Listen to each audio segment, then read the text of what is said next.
So you've come to revolutionary Boston for a drink. Well, there's no shortage of places in town to imbibe, and not just the usual places you might expect, like an inn or a tavern. Because in Boston you can get a buzz just by paying a few pence to a rum dealer on the docks, or even tapping a cask in the house of a stranger. Just be sure to bring your own bottle and knock first.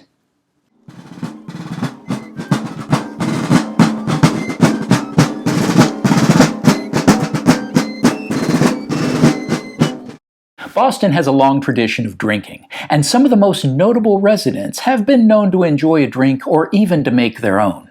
For a time, arch-patriot Samuel Adams ran a malt house that he inherited from his father, and other famous revolutionaries have found taverns a good place to foment rebellion, with the Sons of Liberty and North End Caucus plotting strategy at the likes of the Bunch of Grapes, the Salutation Inn, and the famous Green Dragon. Keep in mind the rebels don't just drink ale and porter. Instead, they may enjoy a tankard of apple cider, even for breakfast, and occasionally beverages fermented from the sap or twigs of birch and spruce trees. Now, if these aren't quite to your liking, you can drink wines of various kinds, including the popular fortified wines like Madeira. But if you'd rather knock back hard liquor, brandy is common and distilled from grapes or cherries or whatever fruit is available, and it's a key component of punch, often served to large groups in intricate bowls designed by Paul Revere and other patriots and emblazoned with various interesting images.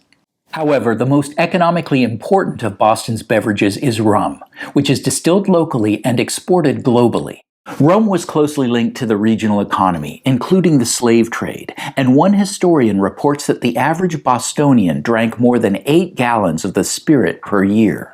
The quality is uneven at best, though it is cheap, whether you find it in an inn or a tavern, or buy it from a vendor on the wharf or in a private home, often from a widow trying to make ends meet by selling it by the drink for only a few pence.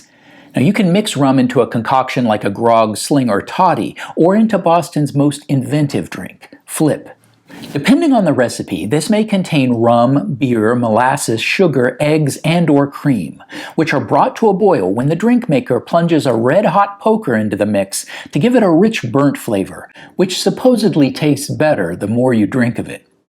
To find out more about the potent beverages of revolutionary Boston, and try a few recipes as well, check out my book, Boston 1776, A Rogue Tour of Revolution City. Drink in moderation, but don't be afraid to sample a few of the local favorites. Comment and subscribe, and get a healthy buzz from the historic flavor of Boston, because there's no place like it then or now.